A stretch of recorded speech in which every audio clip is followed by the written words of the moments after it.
Occupez-vous d'abord de ça. Quant au maître, on verra, il ne s'en occupera lui-même, il s'en occupera. Mais dans cette relation, ce qui est important, ce qui est essentiel, c'est votre salut à vous. Votre salut à vous peut se passer comme ça. Comme rien, il faut être prêt, il faut être actif. Ça peut n'avoir jamais lieu.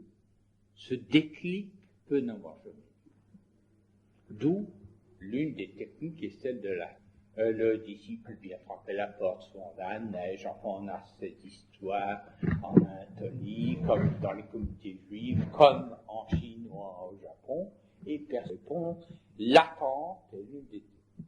Le silence en est une autre. Le petit, très bête, et je l'utilise beaucoup, le petit conte qui peut être senti à plusieurs niveaux, le conte populaire, est une troisième technique. La question du maître, le maître doit s'adapter et être nouveau et original pour chaque disciple. Au fond, c'est la question du disciple qui fait naître le maître.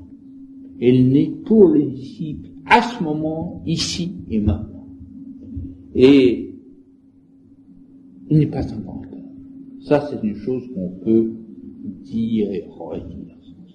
Dès que quelqu'un joue au grand homme, c'est que c'est faux.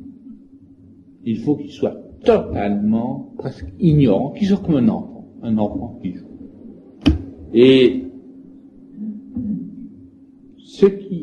parce que le grand homme est une conception romantique et carlélienne. Ibn Arabi n'est pas un grand homme. Hallaj n'est pas un grand homme.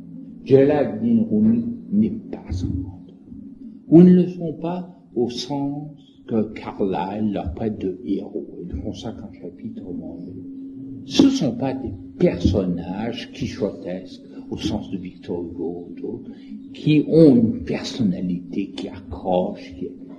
Leur mérite, c'est la transparence et que la lumière qui passe à travers reste blanche au départ comme à l'arrivée et qu'ils reproduisent la tradition. Leur grandeur, c'est de dire ce qui est et rien de plus. Mais c'est pas des rondes jambes, c'est pas des fariboles. Il s'agit simplement d'être parfaitement transparent et de laisser l'interlocuteur être lui-même. Et non pas d'essayer de lui prouver quoi que ce soit, surtout pas sa supériorité. En Occident, il y a sans doute l'individualisme, mais je crois que l'importance donnée au maître vient de la doctrine ou du dogme de l'incarnation. Au fond, on est tellement habitué à voir Dieu devenir homme, c'est Jésus, que l'on cherche un guide spirituel dans tout maître initiatique. Et il y a une recherche, comme une divination, qui, à mon sens, est fortement due au dogme de l'incarnation, et non seulement à l'individualisme ou à l'humanisme. Mais le résultat, c'est que ça amène une sentimentalité où il y a deux êtres en présence, un maître et un disciple. Or, il n'y a pas deux êtres en présence, il n'y a que l'être tout seul, qui se dédouble, et il y a le roi qui se regarde lui-même. Il n'y a pas un qui sait et un qui ne sait pas. Et un qui a connaissance, l'autre. Celui-là peut être un accès à la connaissance. Il y a des maîtres qui sont nuls pour certains et décisifs pour d'autres. Disons qu'il y a des rencontres, il y a des moments dans le voyage intérieur, dans la vie spirituelle. Et quelqu'un de tout à fait ordinaire, comme ce maître d'hôtel de Bénarès, peut tout d'un coup, je sais très bien que je le parle d'une grandeur qui ne le probablement pas, mais à ce moment précis, il a dit ce qu'il fallait pour que, mais était-il un maître? A-t-il réalisé? Avait-il même une vie intérieure? Ça, je ne le sais pas, et j'ajouterai que ça ne me regarde pas. C'est le sir el-Khar, c'est le secret des secrets, c'est son secret à lui, et comme dit les musulmans, Allah Allah, Dieu c'est mieux, c'est lui qui jugera, mais je n'ai pas à m'en préoccuper. Et ce silence que dont j'ai parlé, qui n'est pas de l'introversion, qui n'est pas une psychologie, où le moi et le toi s'abolissent, où il n'y a plus de différence entre l'enseignant, l'enseignement et l'enseigné, correspond au 100e grain du chapelet. Parce que vous savez que l'une des techniques pour remplacer le silence, parce que rien n'est plus difficile que de rester assis tranquillement en silence. Il y a quantité de pensées, d'idées qui viennent, la paléologie est en mouvement, et nous évitions à penser beaucoup, ou à avoir beaucoup d'impressions. Et la vie moderne fait que nous avons quantité d'impressions, on est saisis par toutes sortes d'événements. Alors, on remplace ce tumulte intérieur par le zikr, qui est la répétition sans cesse des mêmes mots. Alors, certains des zikrs sont des noms divins, Ar-Rahman, Ar-Rahim, Al-Malik, Al-Quddus. Tout à l'heure, j'ai eu à écrire en réponse Al-Azim, le très grand. Mais ce ne sont pas des concepts. Il ne faut pas que l'esprit s'arrête. Et il y a un mot de Ghazali sur le zikr dans le Mishkat al-Anwar, le tabernacle des lumières, dont je parlais la dernière fois, où il dit que les noms divins doivent devenir comme de l'huile sur la lampe. C'est-à-dire qu'il ne faut pas qu'ils soient épaissis en concept, ils sont en dialectique. Il faut qu'ils coulent naturellement, de même que notre respiration, les battements de nos cœurs sont naturels. Et il y a toute une technique, c'est-à-dire la respiration et le battement de cœur qui accompagne le zikr, mais il s'agit de faire, de reproduire par les noms divins ou par d'autres formules, Subhanallah, La ilaha illallah, Allahu Akbar. Il faut reproduire le silence. Et au fond, cette récitation n'est pas une conceptualisation, c'est le moyen de répéter des litanies, des parcours où le mot doit devenir, là encore Ghazali dit, comme un fruit qui fond dans la bouche. Là encore, la sensualité est plus sûre comme moyen de connaissance que l'analyse. Alors, il faut répéter les noms, les laisser couler comme un fruit, comme une huile, faire reproduire le silence en soi. Et c'est exactement le même rôle que joue le poème de Jalal Rumi, ou la musique de flûte, ou la danse, qui sont également des moyens de connaissance. Et certains gestes, certains symboles, qu'il s'agisse de mudras, de yantras, de gestes, de paroles, qui figurent aussi bien dans les techniques des derviches que dans les techniques tibétaines, ou singalaises, ou japonaises, ou chinoises, ou juives ou côtières, ont pour objet de nous faire sortir des gonds de notre habitude pour nous faire pénétrer dans une dimension autre qui est intérieure. Et c'est pourquoi Rumi ne doit pas se lire comme de la littérature. C'est pas un poème. Et c'est pour ça que dans le Coran, il dit sans cesse, c'est pas de la poésie. Ce n'est pas de la poésie. C'est-à-dire qu'il ne faut pas se laisser captiver par un langage. Il y a un métalangage qui est au-delà de la parole, et il faut savoir écouter. D'ailleurs, en ce moment, j'écoute un oiseau qui est derrière moi et qui dit beaucoup de choses. Et la musique, elle aussi. Vous savez qu'en Inde, il y a au-delà de ce fil musical, il y a un Shabda Brahman qui est le son qui n'en est pas un. Le silence, mais c'est plus que le silence. Et de même, derrière le zikr, il existe une réalité qui est autre. Et alors, le zikr est une discipline que nous pratiquons. Bon, je fais un zikr le matin, un zikr le soir. Et à chaque fois, c'est différent. C'est coloré par nos émotions de la nuit ou de la journée, par les événements que nous avons vécus. Mais il s'agit d'en faire abstraction. Et quand on prononce les noms dans cet enseignement initiatique, et c'est pour ça qu'il faut quand même un maître pour contrôler, pour vérifier, pour qu'on ne sombre pas dans la fantaisie ou dans la lecture purement livresque. On n'a jamais suivi un enseignement initiatique fécond par livre. C'est comme les gens qui me téléphonent. Ils me disent, pouvez-vous me dire le nom d'un maître au téléphone? Je dis d'abord, je ne vous le dirai pas. Et ensuite, même si je vais vous le dire, je vous dirai pas plusieurs années de silence ensemble et pas au téléphone. Donc, on essaie d'avoir des recettes, des trucs, des martingales, comme la roulette, pour tirer le bon numéro. Or, il n'y a pas de bon numéro. Il n'y a pas de formule. Et il y a un moment où on est assis et on dévie, même les noms divins demandent à être tués, à être dépassés.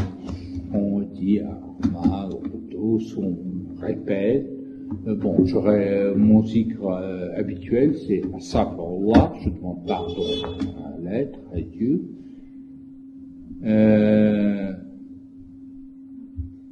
Subhanallah, Allahu Akbar. Alors la première, c'est la guerre émotionniste, de montrer la distance. Enfin, ensuite, il y a une deuxième partie qui est Allah Akbar, et on termine en disant Allah, Allah, et le dernier mot c'est Huwa, lui, c'est-à-dire au-delà de elle. Mais il y a un moment où, au bout du chapelet, il y a 99, 3 fois 11 grades de chapelet, le centième n'est pas là. Il n'existe pas. Et au fond, on occupe la place du centième grade. Et le centième grade, c'est le silence de l'intégration qui doit le procurer. Et ça existe dans l'orthodoxie, avec la prière du cœur, en christianisme, avec la prière perpétuelle. Cet enseignement, donc, est un enseignement qui doit nous conduire, comme le disait le père de Rumi en arrivant à Anatolie, on y est d'où viens-tu de nulle part, où vas-tu nulle part. Donc, ce voyage initiatique va de nulle part à nulle part, mais il consiste à nous séparer d'une nulle part causée par nos illusions, ce que nous croyons réel, concret et consistant.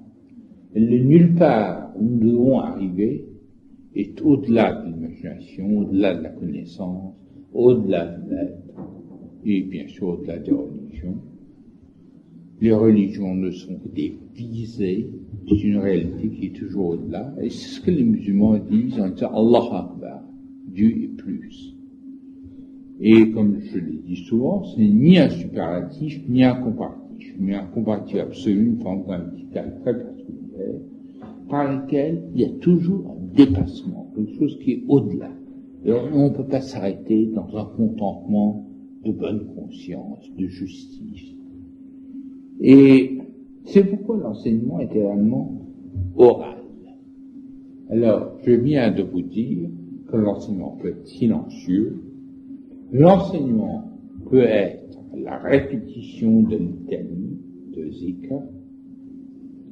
Et mes parents disaient qu'ils avaient vu des zikrs, c'est très beau d'ailleurs, des zikrs à cheval. Les gens étaient à cheval et avançaient en répétant la ilaha illallah, la ilaha illallah, en marchant et rythmé par le bruit des sabots comme par des tambourins. Vous avez la musique, vous avez la gestuelle, le poème et surtout l'enseignement oral.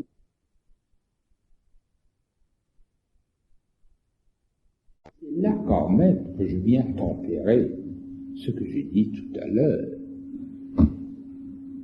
Comme il est dit par exemple dans les aperçus sur l'initiation, le maître spirituel est nécessaire, Mais on confond le maître spirituel avec l'homme qui tient le sti ou avec le confesseur.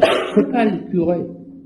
Et invinciblement, on a tendance à voir en lui l'homme qui supporte Dieu incarné en Jésus. Le maître initiatique est tout autre chose. Il peut être aussi indifférent qu'un balai. Et je vous dis dernièrement l'histoire de ce grand maître qui était le boulanger d'une communauté. On a cherché les hommes les plus savants, ceux qui connaissaient le plus la loi, et celui qui était à la recherche, qui faisait donc une quête initiatique, ne le reconnaissait pas. Il disait, c'est pas lui que j'ai vu en rêve. Jusqu'au jour où il a dit, Ya Allah, un chat. Ah, il dit, mais c'est lui que c'est ce nom-là que j'ai entendu en rêve, mais il dit, c'est le cuisinier. Mais seulement, il faisait son pain et ses fagots avec un tel amour, une telle concentration que c'est un peu, sans avoir accédé le moins du monde, sans avoir jamais essayé de convertir personne, je demande à ceux qui viennent me trouver après les cours, avez-vous lu Dante, avez-vous lu Maître Eckhart, avez-vous lu les récits hassidiques? J'essaye autant que possible, non pas de les entraîner d'une religion à une autre, mais les entraîner vers le centre d'eux-mêmes. C'est déjà très difficile, je ne suis absolument pas un maître de rien de tel. Et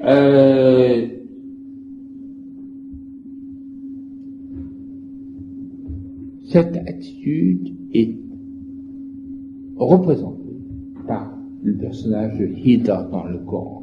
Je l'ai mentionné en passant, mais il est très important. Hida, que veut dire Hida étymologiquement? Hida veut dire le ver. C'est le Grul Heinrich, c'est le chasseur d'âme, celui qui est en vert, qui est la couleur également de l'islam, la couleur de l'émeraude, qui lui échappe à toute règle et le paradoxe à l'état total. C'est le fou du roi, mais en même temps c'est le détenteur de la sagesse. Et c'est celui qui nous fait sentir la différence entre sagesse, connaissance, folie, intuition n'est pas très grande. Et il est le maître de ceux qui n'ont pas de maître. Il peut apparaître à tout moment, un peu comme, j'ai dit à la fois, le Christ est apparu aux pèlerins d'Emmaüs, et les pèlerins d'Emmaüs disaient plus tard, après leur de quitter la verge, est-ce que tu n'as pas senti ton cœur qui battait plus fort en toi? Hida est celui qui fait battre le cœur plus fort, et qui a également ce paradoxe. Dans le Coran, il coule une barque. Je me dis, mais qu'est-ce que c'est, ce geste paradoxal? Il tue un enfant, il commet 2 ou 3 actes inqualifiables. Et vous savez qu'il y a une secte, un ordre plutôt musulman qui s'appelle les Malamati, les gens du blâme. Pour qu'ils ne puissent pas être accusés de bonne conscience, ils accumulent les erreurs, les pérations, les blasphèmes, pour qu'on ne pense pas que c'est des sages et qu'ils ont du mérite. Qui est la fin des fins. Mais en vérité, être un bon Mélaméti, c'est aussi éviter le blâme et le blasphème, parce que c'est trop spectaculaire et trop visible. Finalement, il n'y a qu'une seule règle, c'est d'être soi-même. Mais c'est la chose la plus difficile du monde. Et Hida apparaît ainsi. Le maître est indispensable, mais au moment de la réalisation, il n'y a plus d'enseignement initiatique. Il faut que l'enseignement disparaisse. Et Hida est habillé de vert, ou il est habillé de la muraqa. La muraqa est le costume bigarré d'Arlequin. Parce que vous savez que ce sont les ordres soufis qui sont à l'origine de la comédie de l'art. Et en Sicile, vous aviez des cérémonies initiatiques de derviches avec chant, danse, mais aussi pantomime et zikr, où les personnages principaux étaient habillés de costumes de toutes les couleurs, de costumes empiécés. C'était l'Arlequin, dont le nom d'ailleurs est un nom traditionnel germanique. Harlequin, le Seigneur requin. Et vous aviez dans la Sicile, au temps des rois musulmans, vous aviez cette séance initiatique où les gens avaient des costumes rapiécés qui sont devenus le costume d'Arlequin. Arlequin, pourquoi? Arlequin, c'est le passe-partout. C'est comme Hida. C'est celui qui, sous l'apparence, c'est le jester, le fou de Shakespeare, celui qui, sous les apparences du paradoxe, vous tend une glace et qui passe à travers les événements, l'histoire, les péripéties. Et comédien d'art, et pourquoi? Parce qu'il ne se contente pas d'apprendre un texte par cœur, il est jaillissement perpétuel, et toujours à l'origine. Et vous avez la même chose d'ailleurs dans certains noms musulmans qui se passent partout. Et vous l'avez également dans Ulysse, quand il dit à Polyphème, comment t'appelles-tu? Il dit personne. Ce qui est une profession de foi. Et vous l'avez dans la mythologie grecque, et vous l'avez dans la mythologie celtique, dans l'histoire de Tristan et Iseult, la voile noire qui est hissée au lieu de la voile blanche. D'ailleurs, noir-blanc, c'est le jeu d'échecs. Et vous avez toujours un batelier qui est là-bas, qui est Hida, qui est Harlequin, qui est Arlequin, ou Arlequin s'appelle quelquefois Nasreddin. Je crois que c'est mon nom, Nasreddin, mais c'est la même formation. Et vous avez un personnage mythique en Orient, en Asie centrale, qui s'appelle Mullah Nasreddin, qui est d'ailleurs le personnage principal de Gurdjieff, qui apparaît dans le récit de Belzébuth tout le temps. Et donc vous avez ce personnage passe-partout qui correspond à Hida, qui correspond à l'Arlequin, et qu'on retrouve également dans les tarots. Dans les tarots et dans le jeu de cartes, c'est le joker. C'est-à-dire, c'est la seule carte qui ne porte pas de nombre. Les cartes, c'est l'as de cœur ne peut être l'as de cœur. Le 10 de carreau ne peut être le 10 de carreau. Le roi de pique ne peut être le roi de pique. Alors que Hida, Arlequin ou le maître initiatique peuvent prendre n'importe quelle forme. Ils comprennent tout parce qu'ils sont chacun. Et c'est pour cela qu'il est vain d'y voir un héros ou d'y voir quelqu'un d'autre. Comme dans le ciment, il n'est que vous-même, et chacun de vous. Et il y a substitution comme dans un jeu de miroir. Il n'existe pas. En fin de compte, c'est votre propre vie intérieure. Et l'enseignement initiatique se confond avec le soi. Et c'est en cela que l'on peut comprendre la phrase « Je me fuyais moi-même lorsque j'entendis une voix clamer de moi, en moi ». Eh bien, un mot tout à fait chrétien, tu ne me cherchais pas si tu m'avais trouvé. En fait, l'enseignement initiatique, c'est de chercher ce qu'on a trouvé.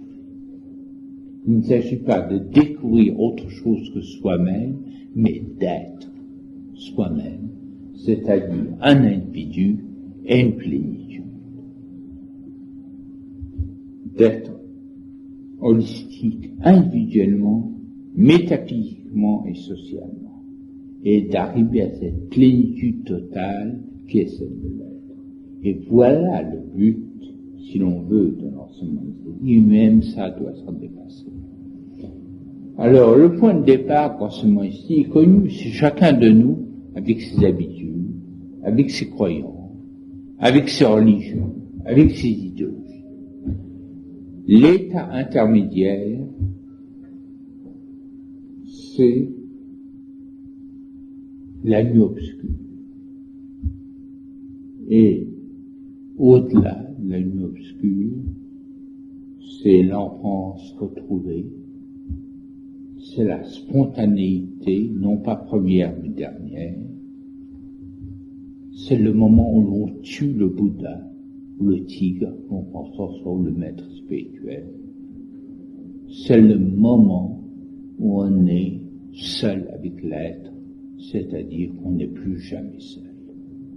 Voilà les quelques mots que je voulais vous dire comme introduction à ce thème. Je m'aperçois que je parle trop et que j'approche de 8 heures, mais ça nous laisse quand même un bon quart d'heure pour un débat et peut-être pour nous continuer quelques minutes après. Je ne sais pas à quelle heure on ferme. Alors, peut-être auriez-vous des points, des questions, et sur ce sujet, sûrement. Je me rappelle encore les questions de la dernière fois, mais peut-être qu'on va avoir une séance spéciale pour les questions qui n'entrent pas nettement dans les catégories des titres de conférence. Mais je les ai en tête et je vais les ressortir à la fin. Oui. Pouvez-vous nous donner l'orthographe du personnage du Coran? C'est Hida? Ah oui, je vous le dis. Il est transcrit K-H-I-D-R.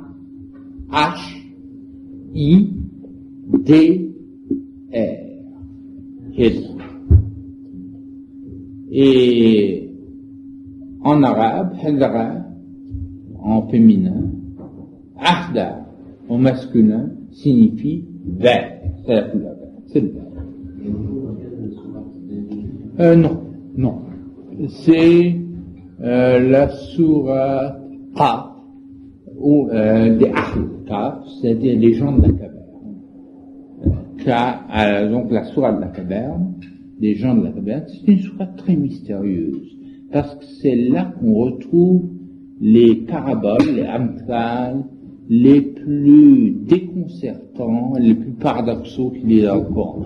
Vous avez l'histoire d'Alexandre, Zulkarnain, le possède de 2 cornes, entre les murs de Gog et de Magog. Vous y avez les dormants d'Éphèse, vous y avez Hédar et l'histoire de bateau coulé, ainsi de suite. Vous y avez l'histoire que j'ai citée la dernière fois de Moïse qui dit qu'il ne s'arrêtera pas jusqu'à la jonction de la mer. Elle est là, le poisson, le noun, le ichtios du christianisme. Donc tout ça est dans la même sourate. Est-ce que je vais vous demander si vous aviez parlé des colonnes d'Hercule aussi? Oui. Oui. Non, c'est la même chose. Vous avez commencé en parlant de méthode et de la voix, en disant Tao, en voix dont je venais, et Tariq en arabe. La voix.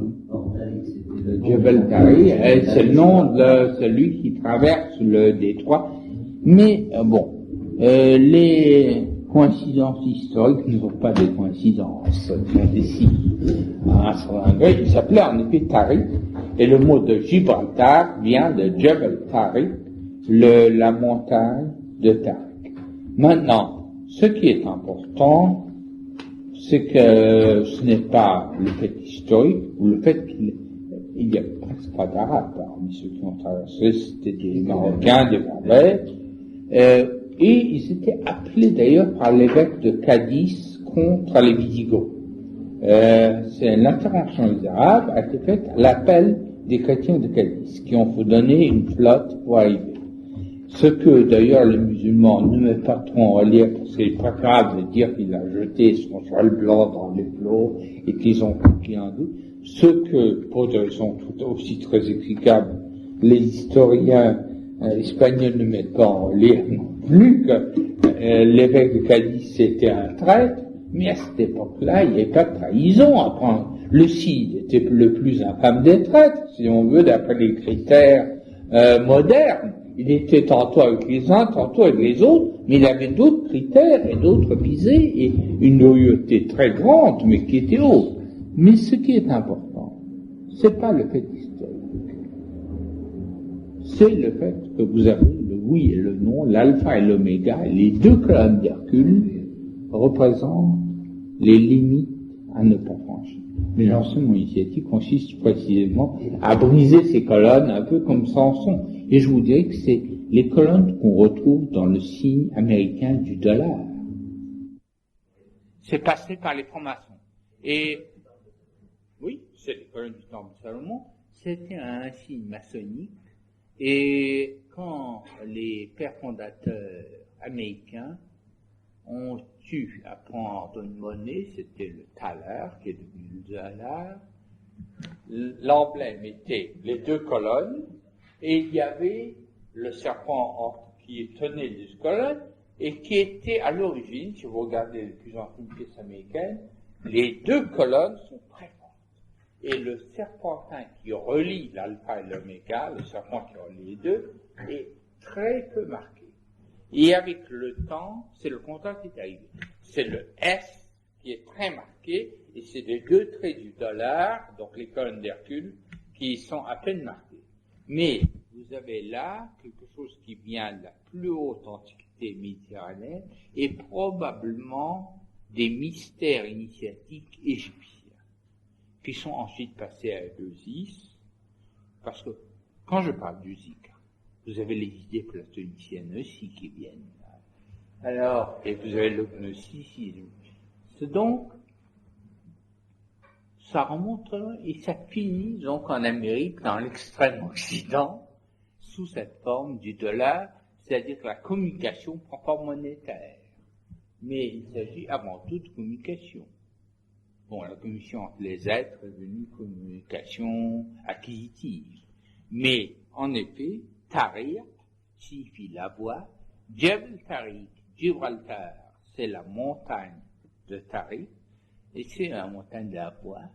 Et les deux colonnes qui se plaçaient là-bas, c'est les pommes d'or des Hespérides, les colonnes d'Hercule, et la devise américaine Nex plus ultra ne se comprend que lorsque ces deux lignes sont conçues comme des colonnes. C'est la devise d'Hercule, c'est la devise des Hespérides, tu n'iras pas plus loin. Parce que l'homme ne peut pas se plonger dans l'océan Atlantique impunément, il retrouve terre, et c'est intéressant d'ailleurs que cette réunion sur l'enseignement initiatique nous fait sentir à quel point la fondation des États-Unis est initiatique. C'est un voyage. D'ailleurs, vous savez que Christophe Colomb était un initié, et Christophe Colomb était un kabbaliste acharné, un alchimiste, et un lecteur d'ailleurs des manuscrits arabes, aussi bien que des manuscrits hébreux. C'était un juif judaïsant, très attaché à sa tradition, et qui partait découvrir des Hespérides, et qui allait vers le pays de la surabondance, vers l'Inde, en lui tournant le dos. Donc, je parlais tout à l'heure de voyage initiatique, mais ce voyage de Christophe Colomb reproduit le voyage nocturne de l'âme à la recherche de la réalité. Et Christophe Colomb était un homme, on le présente comme moderniste, c'était un homme du Moyen-Âge.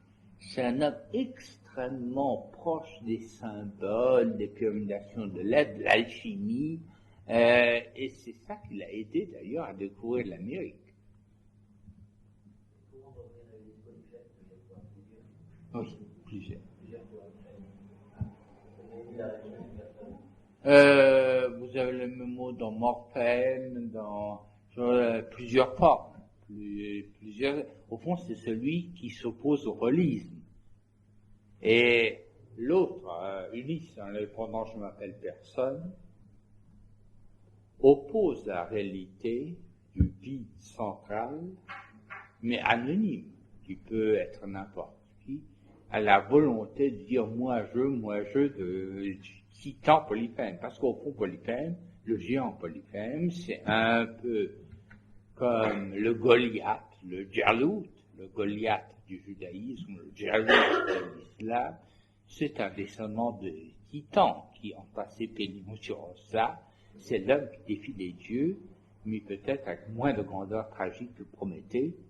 Et Ulysse le vainc par la raison, mais n'empêche que Polyphème a l'œil frontal, un peu comme l'œil frontal figure sur les monnaies américaines. Sur le dollar, vous avez la pyramide et l'œil frontal à travers la maçonnerie. Et vous avez également le même dialogue, presque, en Égypte, qui ensuite est passé en Grèce, entre le sphinx et l'homme.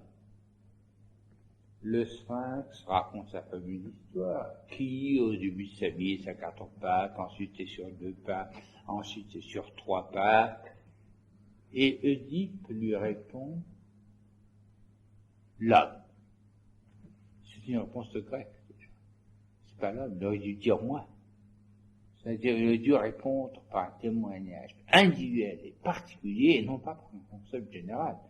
Et c'est ainsi que quelqu'un qui a rapporté dans son très beau livre, Marina Scriabine dit que le sphinx a sauté de son rocher et s'est tué, s'est suicidé par désespoir, parce qu'il avait vraiment l'impression qu'il n'avait rien à en tirer, et qu'il allait avoir une réponse générale par concept, l'homme, au lieu d'une acceptation, au fond, ce qu'a fait le Christ, c'était de remplacer la formule générale par le « je suis la vérité et la voie et la vie » en se présentant lui-même.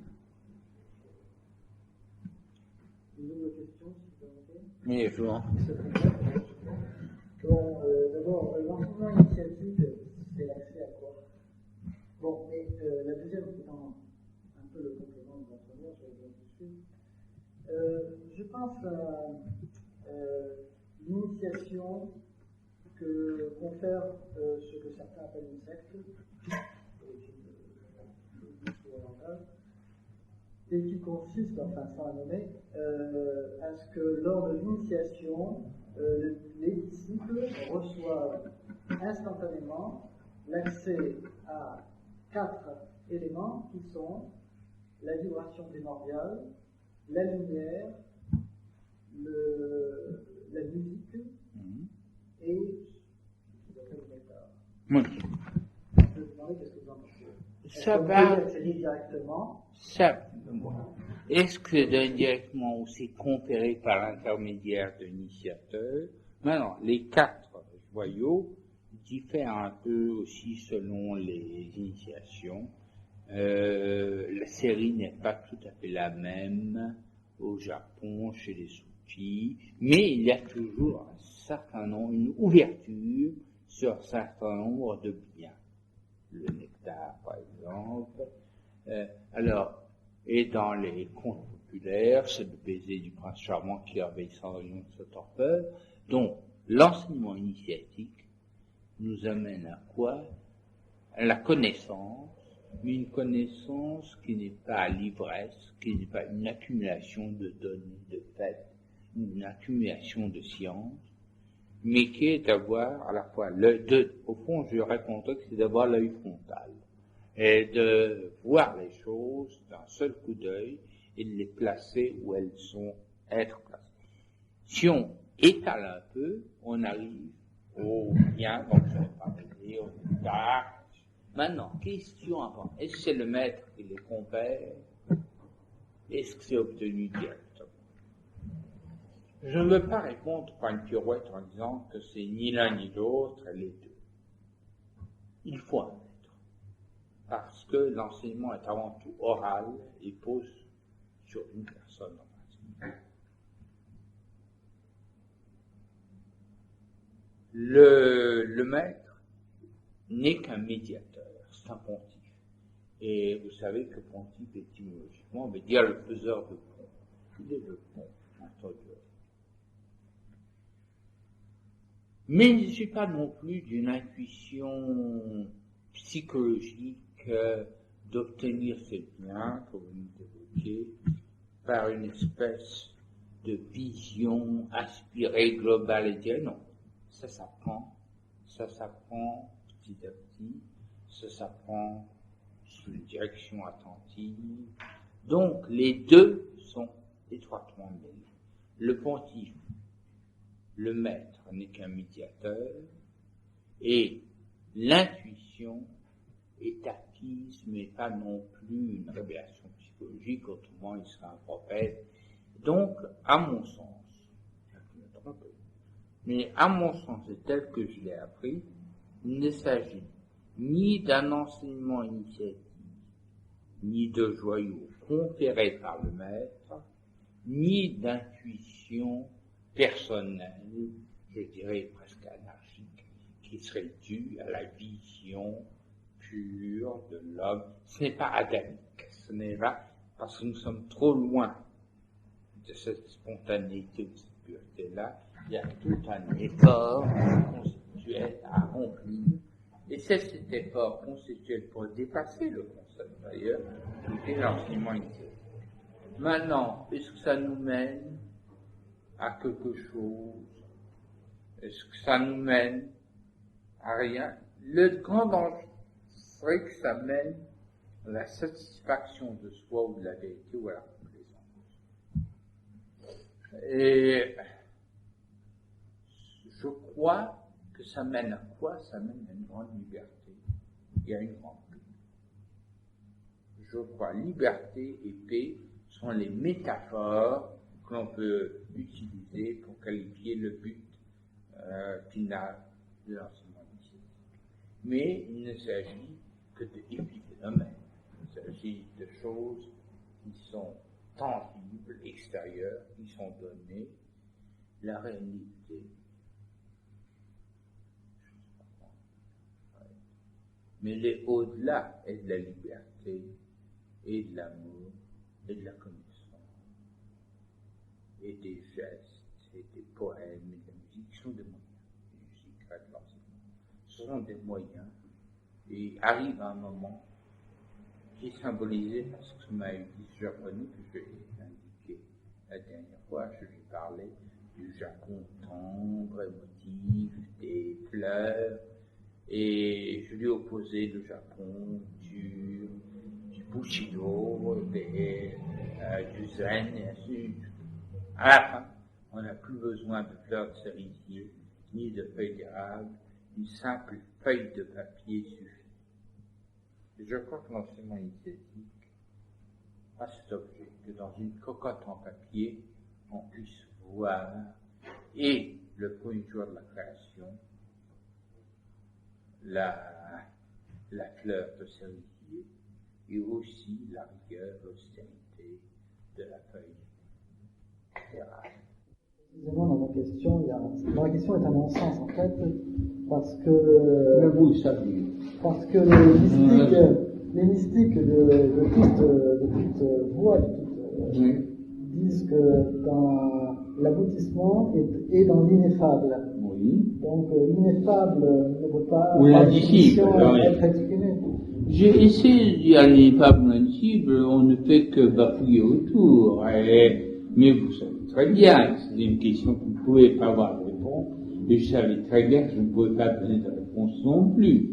Mais en effet, c'est l'ineffable, l'indicible, et ce qu'on essaie de dire ou de raconter n'est qu'une parabole autour de l'ineffable, l'indicible.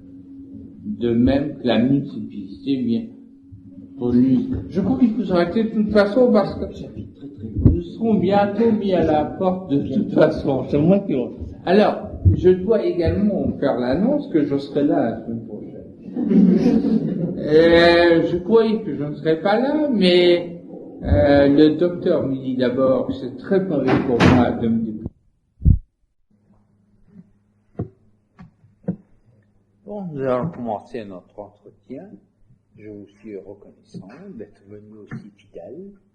J'essayerai de faire que ces 5 exposés constituent un tout.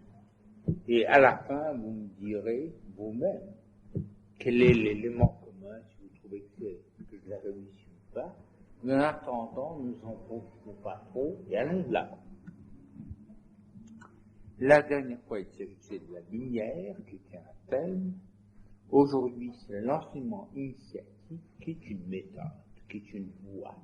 Ce que les Chinois appellent le Tao, ce que, en japonais, on appelle le Do, la voie, ce que les Shuyou musulmans appellent le Tariq, qui est T-A-R-I-Q,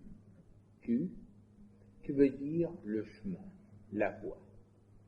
Donc, première chose, l'enseignement initiatique représente un voyage. Il s'agit de partir, d'abandonner quoi? Le son, pour aller vers quoi? nous ne le saurons pas. Mais il faut commencer par se délester de quantité de choses qui nous gênent pour arriver à ce nœud, à ce noyau pur de soi-même que en arabe on appelle le mystère, le secret, ou le mystère du mystère, ou le secret des secrets, Sir el-Asrar, et que les Persans ont repris d'ailleurs, et il y a un livre en persan de l'imam Ghazali qui s'appelle Asrar el-Hod, qui veut dire les secrets du soi, les secrets de l'être. C'est un livre sur l'enseignement initiatique qui parle de ce cheminement de l'être à la recherche de Dieu. Et vous voyez d'abord, dès l'abord, la différence entre l'éducation, du moins telle qu'on l'entend dans nos classes aujourd'hui, et l'enseignement initiatique. Dans l'éducation, on accumule. Et on a un bagage de plus en plus riche, de plus en plus varié.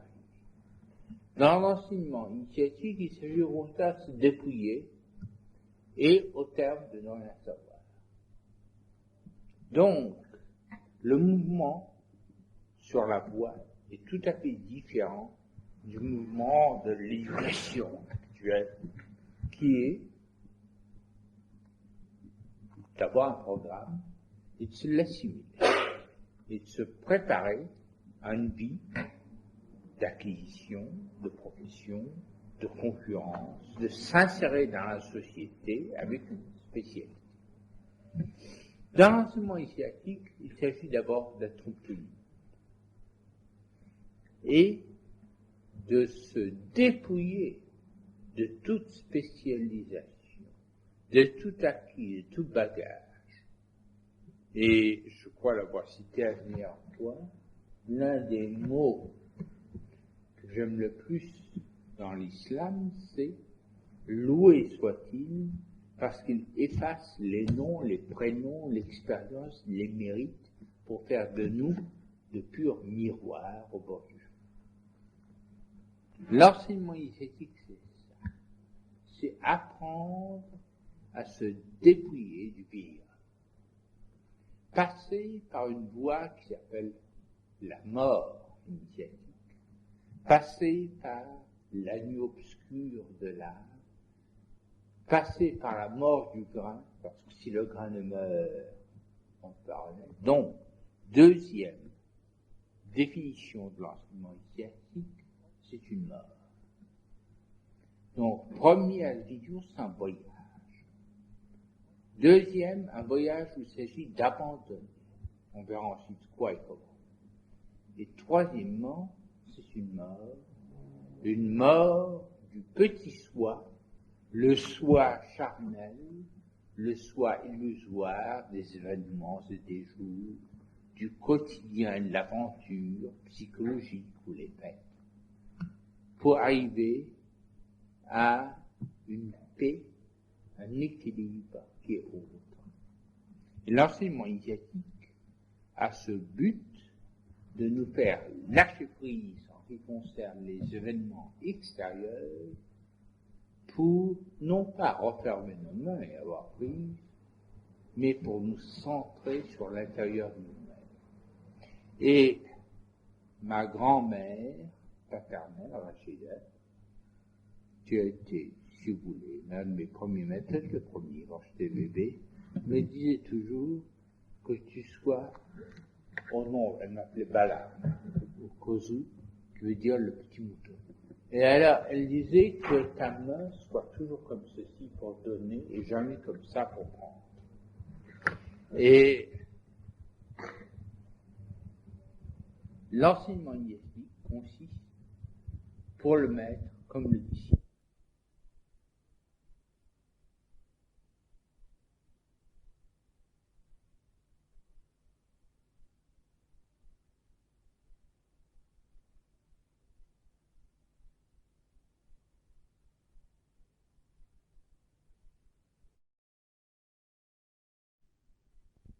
j'essayerai de faire que ces 5 exposés constituent un tout. Et à la fin, vous me direz vous-même quel est l'élément commun, si vous trouvez que je l'ai réussi ou pas. Mais en attendant, nous en profitons pas trop et allons de l'avant. La dernière fois, il s'agissait de la lumière, qui était un thème.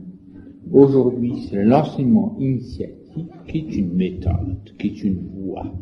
Ce que les Chinois appellent le Tao, ce que, en japonais, on appelle le Do, la voie, ce que les chiyus musulmans appellent le Tariq, qui est T-A-R-I-Q, qui veut dire le chemin, la voie. Donc, première chose, l'enseignement initiatique représente un voyage. Il s'agit de partir, d'abandonner quoi, nous le saurons, pour aller vers quoi, nous ne le saurons pas. Mais il faut commencer par se délester de quantité de choses qui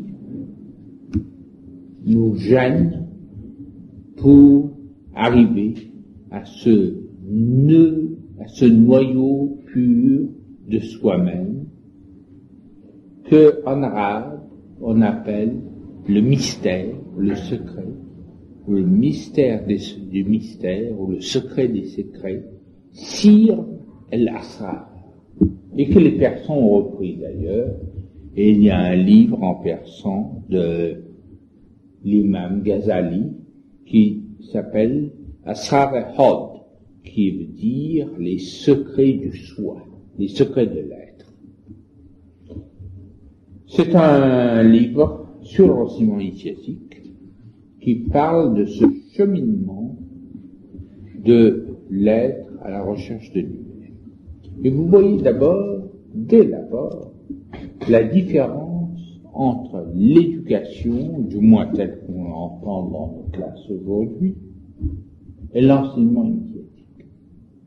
Dans l'éducation, on accumule. Et on a un bagage de plus en plus riche, de plus en plus varié. Dans l'enseignement initiatique, il s'agit au contraire de se dépouiller et au terme de ne rien savoir. Donc, le mouvement sur la voie est tout à fait différent du mouvement de l'éducation actuelle, qui est d'avoir un programme et de se l'assimiler, et de se préparer à une vie d'acquisition, de profession, de concurrence, de s'insérer dans la société avec une spécialité. Dans l'enseignement initiatique, il s'agit d'abord d'être tout le monde et de se dépouiller de toute spécialisation, de tout acquis, de tout bagage. Et je crois l'avoir cité la dernière fois, l'un des mots que j'aime le plus dans l'islam, c'est « loué soit-il » parce qu'il efface les noms, les prénoms, l'expérience, les mérites pour faire de nous de purs miroirs au bord du feu. L'enseignement initiatique, c'est ça. C'est apprendre à se dépouiller du vieil homme. Passer par une voie qui s'appelle la mort initiatique. Passer par la nuit obscure de l'âme. Passer par la mort du grain, parce que si le grain ne meurt, on ne parle. Donc, deuxième définition de l'enseignement initiatique, c'est une mort. Donc, première définition, c'est un voyage. Deuxième, un voyage où il s'agit d'abandonner. On verra ensuite quoi et comment.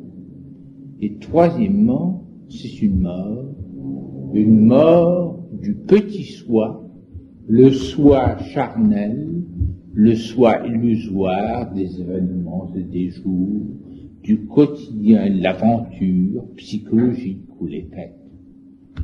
pour arriver à une paix, un équilibre qui est autre. Et l'enseignement initiatique a ce but de nous faire lâcher prise en ce qui concerne les événements extérieurs pour non pas refermer nos mains et avoir prise, mais pour nous centrer sur l'intérieur de nous-mêmes. Et ma grand-mère paternelle, Rachida, qui a été, si vous voulez, l'un de mes premiers maîtres, peut-être le premier quand j'étais bébé, me disait toujours que tu sois au nom, elle m'appelait Balam, au Kozu, qui veut dire le petit mouton. Et elle disait que ta main soit toujours comme ceci pour donner et jamais comme ça pour prendre. Et l'enseignement initiatique consiste, pour le maître comme le disciple, à rester la main vide. Il ne s'agit pas d'acquérir une habileté, un savoir ou des connaissances, que d'aller au-delà de l'habileté, au-delà du savoir et au-delà des connaissances. Il y a deux définitions de l'enseignement initiatique qui sont, excusez-moi si je donne l'ordre auquel j'appartiens, non pas que je suis meilleur que d'autres, mais celui dans lequel j'ai essayé de parcourir cette trajectoire, mais je suis encore bien loin d'être arrivé. Les deux formules, Naqshbandi et Dervish Naqshbandi, sont les suivantes. Qu'est-ce que l'enseignement initiatique? C'est rester assis, faire ses prières et attendre la mort. Rester assis, c'est le calme, c'est la paix. Faire ses prières, c'est suivre le rythme cosmique. Parce que vous savez sans doute, je le dis assez souvent, et ceux d'entre vous qui me connaissent un peu savent, que dans la prière, nous retraçons par notre position du corps le cosmos tout entier. D'abord la stature humaine, ensuite l'état du végétal, penché en avant, sous le banc, et l'état de la pierre, prosternée, immobile. Et quand nous penchons avant, c'est plus ça, ceci l'animal. Et on répète ceci. C'est également les heures du jour, depuis le moment où le soleil est en haut jusqu'à celui où la nuit se baisse. C'est également, dans la calligraphie, les lettres principales, le alif, le alif, qui est la lettre verticale, qui est le moment où Saint Pierre Saint appuie, où nous dressons sur le tapis de prière, l'inclinaison au milieu, qui est le lam, le l, qui est la langue qui fait barzakh, c'est-à-dire qui fait le médiateur, là je suis dans la chaîne des êtres, qui représente le monde déployé, le monde des événements, le monde des animaux, le monde des sens, le monde sabreux, et puis le ha, qui est la lettre qui s'écrit comme un retour, qui correspond au monde des prosterne, qui signifie le retour sur soi-même, à la recherche non pas d'un soi avec un petit s, mais du soi avec un grand S, et on s'aperçoit alors qu'on le portait toujours à l'intérieur de son être, et qu'il est inutile d'aller le chercher très loin. Mais ça, c'est une autre création dont nous parlerons dans un instant.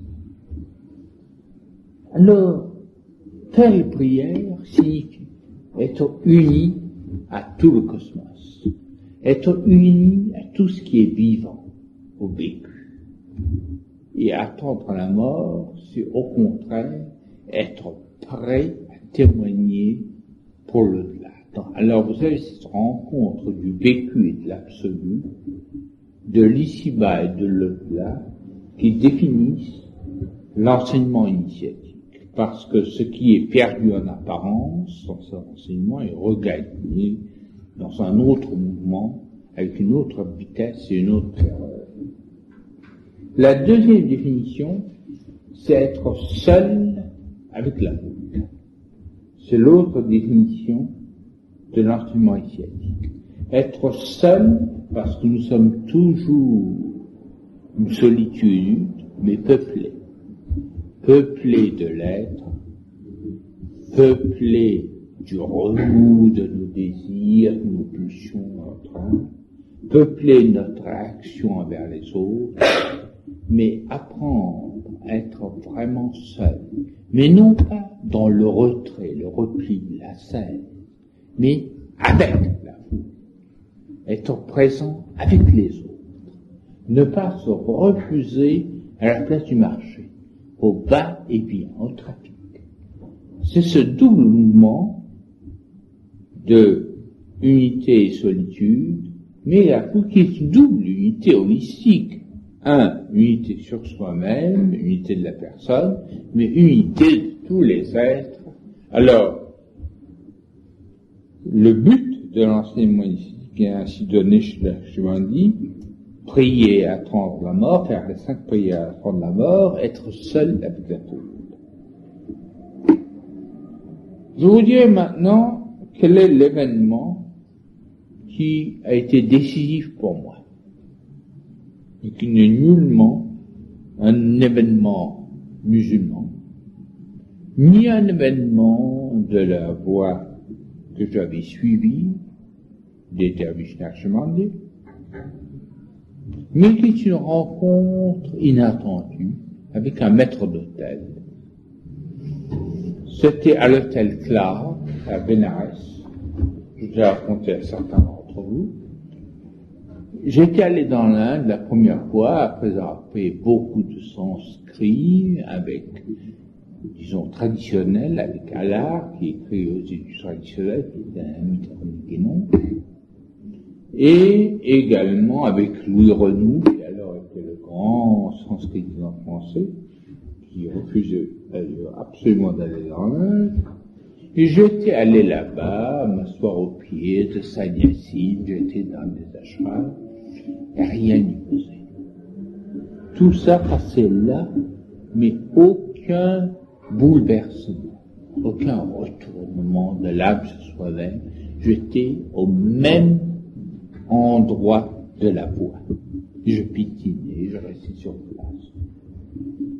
Et voilà qu'à Bénarès, ce n'est pas la vision des Gaths, ni la vision des bûchers, ni le Gange, ni les plats. Je me trouvais simplement à l'hôtel, le soir, et nous étions servis par un maître d'hôtel qui était préposé à servir les étrangers, les occidentaux, les européens, j'en tiens là-bas, étant donné qu'il était par là, était sans caste. Donc il ne pouvait pas nourrir les êtres de caste plus nobles que lui, il était impur, et c'est pourquoi il s'était fait bouddhiste. Parce que beaucoup de parias et de hors-cas se sont fait bouddhistes, comme ils sont fait musulmans, ça explique l'extension en partie de l'islam en Inde, mais aussi le bouddhisme. Alors il était bouddhiste, et nous avions des conversations métaphysiques entre nous, comme ailleurs on peut avoir des conversations sur la politique ou les sports. Alors on parlait de métaphysique, et j'avais vu au fond de la salle un homme adipeux qui mangeait salement en laissant tomber son riz, et il mangeait avec gloutonnerie, goulûment. Et j'ai dit, it's obvious there is no trace of Buddhahood about him. Il est évident qu'il n'y a pas de trace de bouddhéité en lui. À quoi il me répond, Sir, how can you tell? It may be Lord Buddha himself who came to tempt you. Monsieur, comment pouvez-vous dire une chose pareille? Sur quoi vous basez-vous pour dire ça?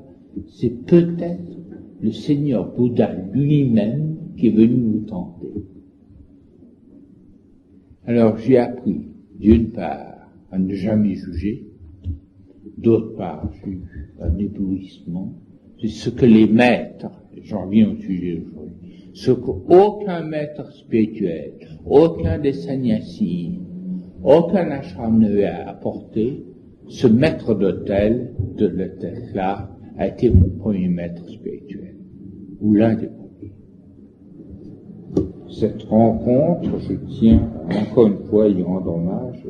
Un autre homme, très célèbre, celui-là, à l'inverse du maître hôtel, puisqu'il s'agit de Daisetsu Suzuki, était en Amérique, et nous étions trois.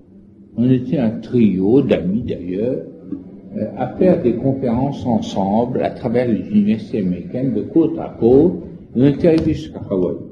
Il y avait donc Daisetsu Suzuki, qui parlait du zen, du bouddhisme zen. Il y avait Sarvepalli Radhakrishnan, qui n'était pas encore président de l'Inde, mais qui parlait de l'hindouisme, et moi-même qui parlais du soufisme musulman. Et nous allions d'une université à l'autre. Et Daisetsu Suzuki n'a pas toujours la même approche, mais il avait une technique d'éveil de maître initiatique qui consistait à lire le beau temps. Alors il arrivait, et ça nous plonge tout de suite dans la technique, il n'expliquait pas ce qu'est l'enseignement initiatique, il n'expliquait pas ce que c'était le bouddhisme, il n'expliquait rien du tout. Il lisait la liste des noms, il ouvrait le bottin du lieu, et il lisait ça pendant 43 minutes, 47 minutes. Arrivé à la dernière minute, il dit, "You ask yourself no doubt what this has to do with Buddhism." Vous demandez peut-être au Zen Buddhism. Vous demandez probablement ce que ça, quel rapport ça peut avoir avec le bouddhisme zen. I'll tell you, je vous dis, none at all, aucun. Et il se levait et il dit, le bouddhisme zen, c'est ça. Il faisait ça avec le doigt. Un doigt qui passait. C'était un maître initiatique et c'était un enseignement initiatique. Et ce doigt qui passait, il figure aussi dans un des koans initiatiques du zen. On dit qu'au lieu de regarder la lune, la plupart regardent le doigt du moine qui montre à la lune. Et on regarde le bout du doigt. Et ceci doit, je pense, être médité, surtout en Occident. On attache une importance très exagérée au maître spirituel. Et il y a un doigt qui est tendu vers une vérité, au lieu de dépasser le maître, de se dépasser soi-même pour penser à cette vérité, on investit une charge affective extrême dans un maître, on regarde le doigt et on reste accroché au bout du doigt. Et ça, c'est un des problèmes techniques de l'enseignement initiatique. Comment faire pour que le doigt ne soit pas regardé, ne serve pas de support émotif. Et c'est l'un des points qu'il faut éviter. De même que l'autre point à éviter est celui de geler l'enseignement sous forme de concept ou la technique sous forme de dialectique. C'est pourquoi le conte populaire, le conte pour enfants, la parabole, la métaphore, le poème, la musique, la danse, tout ce qui peut, sans expliciter un message, amener à sortir un être du domaine de l'habitude et de l'abandon pour chavirer dans une autre dimension, voilà la tâche de l'enseignement initiatique. Et c'est pourquoi l'enseignement initiatique prend des formes très diverses. Et c'est pourquoi ce voyage de soi-même à soi est tellement simple, mais tellement difficultueux, parce que les dangers de ce voyage sont à la fois extérieurs, c'est la religion, c'est la voie elle-même, c'est le monde, mais c'est aussi des dangers plus subtils et plus intérieurs. Le premier, le plus grand danger, c'est le maître spirituel. Il faut le dépasser. Et il y a un mot essentiel du bouddhisme: si tu rencontres le Bouddha sur ton chemin, tue-le. Et beaucoup d'occidentaux en restent à vénérer un maître au lieu d'aller au-delà et de vénérer la seule vérité.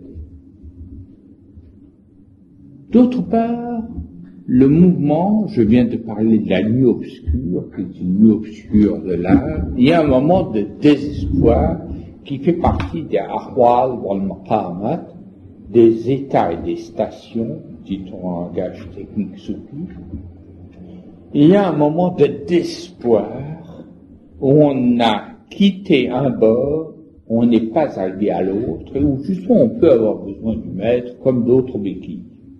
Et il y a un moment où on est au large, on est dans la nuit initiatique, on est dans une nuit d'encre, et il y a deux moments qui montrent, c'est 1 heure avant l'aube, le moment où on sent déjà que la lumière va se faire, et ça apparaît avant la connaissance et avant de comprendre. Et cette heure, 1 heure avant l'aube, qui est la ligne qui, dans le jeûne, sépare le sunrise de la nuit, la levée du soleil de la nuit, c'est celle qui vous sort de la nuit obscure de l'art, du désert intérieur, pour vous faire entrer dans un amour, une joie, une solidarité totale et universelle. Mais il y a d'abord ce désert qu'il faut épuiser jusqu'au bout. Et dans cette voie initiatique, il ne suffit pas de se dépouiller de l'habileté, vous savez, Géraldine Rumi disait, va au marché vendre ton intelligence et achète en échange l'émerveillement si tu peux.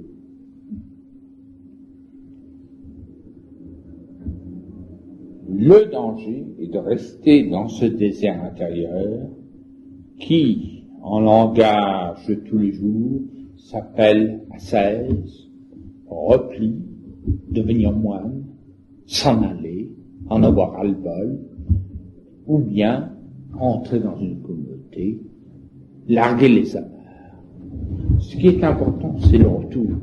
Et il y a un moment qui pour moi est essentiel dans la vie du prophète Mohammed. Il s'en va, il a une vision qui l'emmène au 7e siècle au-delà, et en redescendant, il rattrape une couche d'eau qu'il risquait de faire par terre en s'envolant. Alors c'est ce soin ménager, collé à une expérience intérieure, qui, à mon sens, fait à la fois la simplicité et la grandeur du prophète.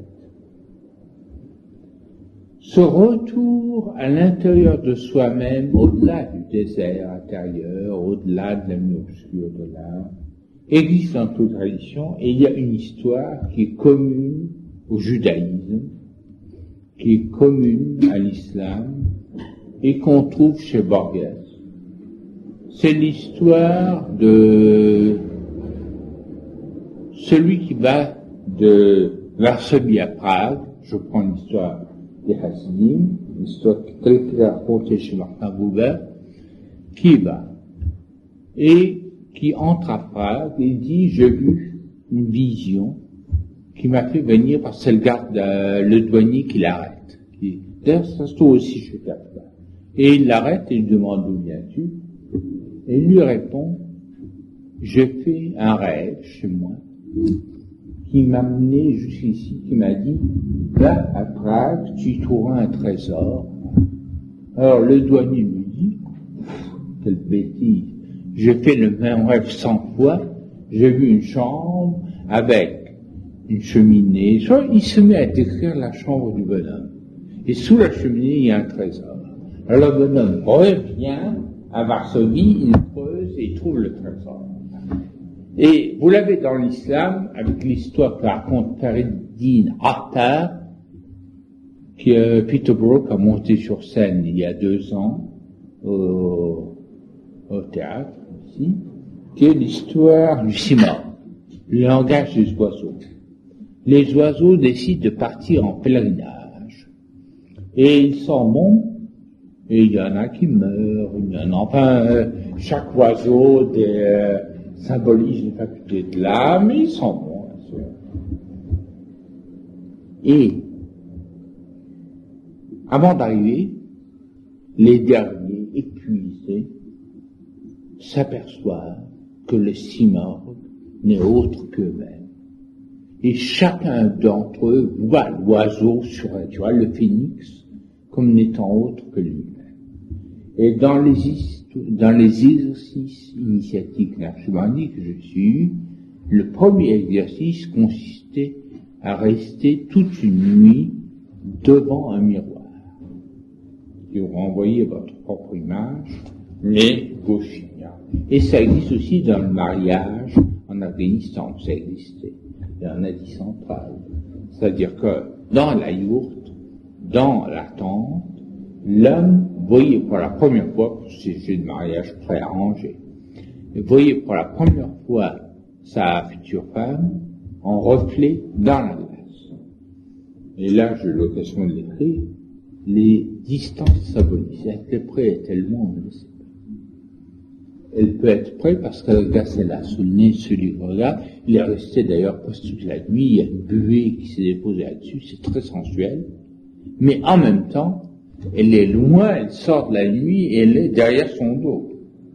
Alors il y a tout un jeu de proche et de lointain, d'ici et de là-bas, qui s'instaure, de unité et de séparation, qui n'est autre que la recherche initiatique.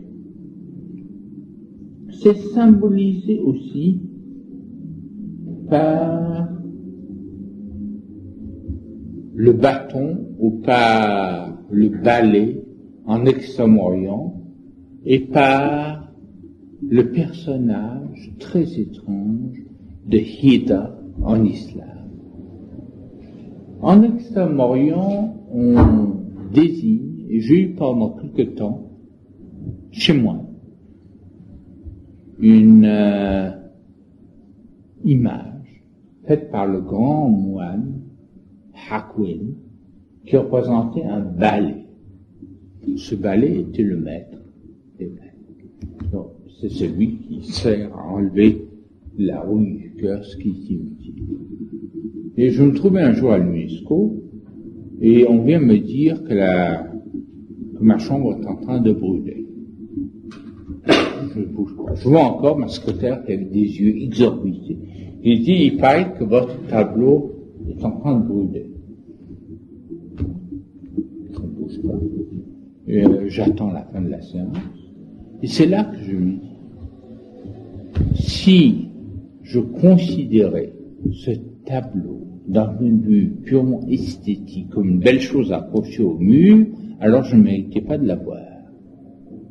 Le fait de ne plus la voir et qu'il soit détruit par les flammes montre qu'il avait rempli son œuvre et qu'il avait exercé une action intérieure. Eh bien, le maître, c'est un peu ça. Au moment où il délivre son message, où il transmet l'initiation, si jamais l'émotion, la foi, le désir du disciple se coagule sur lui, c'est raté. C'est plus ça. Et il faut qu'il arrive, et je veux dire en plaisantant, mais c'est vrai aussi, ce qui dénote le plus directement un faux maître et le distingue d'un vrai, c'est que le vrai maître ne fait pas de conférence. On ne s'adresse jamais à plusieurs personnes à la fois. On ne parle qu'à une seule personne. Et on parle, et ce qui est important, c'est les regards, c'est les silences, c'est l'attente. Et c'est pourquoi la technique d'enseignement initiatique la plus réelle, c'est d'être assis en silence. C'est l'une des formes, l'une des techniques initiatiques. Et je me suis souvent d'ailleurs demandé pourquoi il y avait cette importance extrême donnée au maître en Occident. Parce qu'en Orient, on en parle très peu. Un peu comme le pétrole. On parle beaucoup dans certaines presses, et je n'entends jamais parler en Orient. Alors, c'est une affaire, qui en concerne quelques personnes, et c'est une affaire d'Américains. C'est comme ça qu'on voit la chose. Alors, cette importance énorme du maître spirituel en Occident, j'y ai quand même réfléchi, parce que je me suis aperçu que pour la plupart des Occidentaux, c'est très important. Le seul homme que j'ai jamais vu qui n'ait pas posé au maître, c'était René Guénon. Il n'avait aucune prétention à enseigner quoi que ce soit. Il disait ce qui était, quand il écrivait, il changeait d'aspect, mais il disait souvent de ses élèves mystiques ou des guénoniens, ils me prennent pour une vieille baderne. Et ça, très souvent, le mot de baderne m'évoque le quai Guénon. Eh bien, je crois que c'est important. Et un jour, il y avait un jeune homme qui était venu me voir en Suisse où je donnais un cours et qui me dit, est-ce qu'il n'est pas très important d'avoir un maître réalisé? Alors quoi, j'ai répondu, la seule chose qui soit importante pour vous, c'est votre propre réalisation.